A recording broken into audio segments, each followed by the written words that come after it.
UPSC के preparation के दौरान जो सबसे इम्पॉर्टेंट बात होती है answer writing. Okay, answer writing करना बहुत ज़रूरी है, क्योंकि प्री एग्ज़ाम के बाद यानी प्री के रिजल्ट आने के बाद आपको मेंस की तैयारी के लिए बड़ा कम ही समय मिल पाता है। 2 से ढाई महीने या मैक्सिमम 3 महीने, 3 महीने तो ज़्यादा हो जाता है।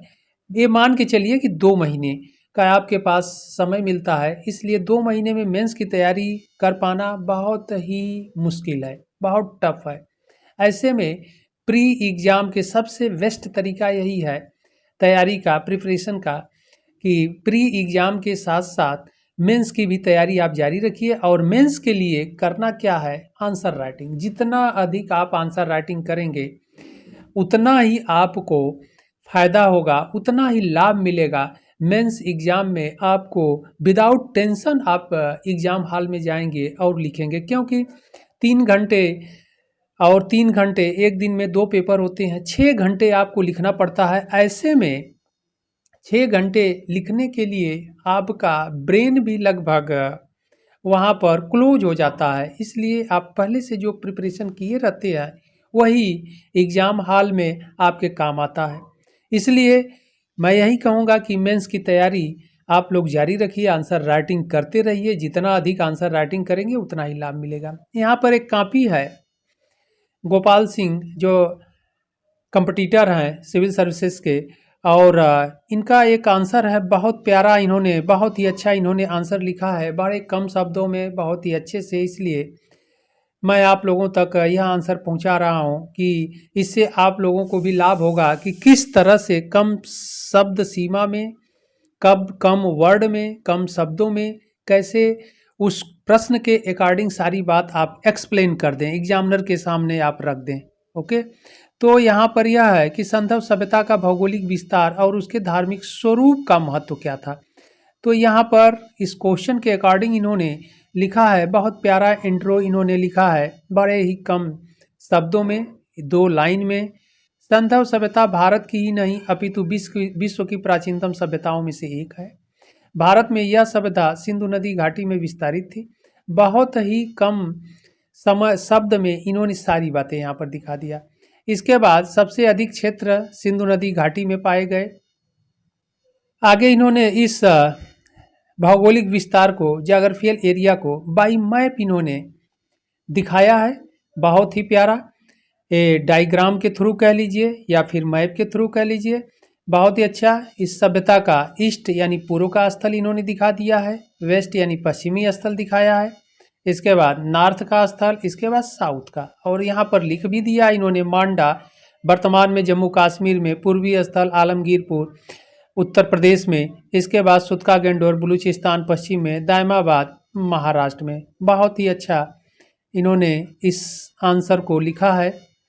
आगे इन्होंने लिखा है, एक्सप्लेन इसको किया है, इस सभ्यता के भौगोलिक विस्तार का अध्ययन करने से यह ज्ञात होता है कि संदर्भ सभ्यता का क्षेत्र भारत के उत्तर पश्चिम भागों में था। ओके, बहुत ही कम शब्दों में सारी बातें। इसका पूर्वी स्थल आलमगीरपुर, यह वर्तमान में उत्तर प्रदेश के मेरठ जिले में स्थित है। इस स्थल के पास से हिंडन नदी, बहुत ही इम्पॉर्टेंट, सब कुछ इन्होंने बड़े ही कम शब्दों में दिखा दिया। संदर्भ सभ्यता का पश्चिमी स्थल सुतका गेंडोर, वर्तमान में इसका लोकेशन दिखा दिया, लोकेट कर दिया इसे। बलूचिस्तान प्रांत, दास्क नदी रिवर को भी इन्होंने दिखा दिया। इसके बाद इसका जो नॉर्थ का साइट है, स्थल है मांडा, इसे भी दिखाया। जम्मू कश्मीर राज्य में चेनाब नदी किस रिवर के नियर है यानी नियरेस्ट था, तो चेनाब नदी के पास था। इस सभ्यता का सबसे साउथ का जो साइट था दायमाबाद, यह स्थल, यह प्रवरा रिवर, गुड, बहुत अच्छा, यह गोदावरी नदी की सहायक नदी थी। सारी बातें कम शब्दों में इन्होंने दिखाया। इसके बाद आगे यह इसका जो है संदर्भ सभ्यता का भौगोलिक विस्तार इन्होंने दिखा दिया, त्रिभुजाकार, और वर्तमान के 3 देशों में फैला था, अफगानिस्तान, पाकिस्तान और इंडिया, भारत। बहुत ही गुड आंसर इन्होंने लिखा है। आगे हम लोग देखते हैं कि इसका दूसरा जो पार्ट इसमें था, संदर्भ सभ्यता के धर्म विकसित रूप में था, मतलब धर्म को भी इन्होंने दिखा दिया, बहुदेववादी इन्होंने दिखा दिया, पॉलीथीन की बात कह दी। इसके बाद वहाँ पर संदव सभ्यता में किनकी पूजा की जाती थी उसको भी इन्होंने दिखाया। तो ये मानव पूजा यानी पुरुष देवता या प्रोटो शिवा यानी लॉर्ड शिवा, इसके बाद मदर गॉडेस मातृ देवी की पूजा यानी पुरुष देवता स्त्री देवी, इन्होंने इस डायग्राम के माध्यम से दिखा दिया। गुड। इसके बाद एनिमल वर्शिप पशु पूजा भी दिखा दिया, सिंपल और स्पेशल एनिमल। इसके बाद स्नेक वर्शिप नाग पूजा भी।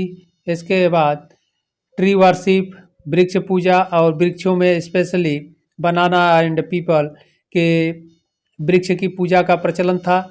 इसके बाद इन्होंने वाटर वर्शिप जल पूजा को भी दिखा दिया है। कहाँ से? मोहनजोदड़ो स्थल, इस डायग्राम के ही माध्यम से। इसके बाद फायर वर्शिप अग्नि पूजा को भी इन्होंने दिखाया, कालीबंगा से यज्ञ कुंड भी मिला।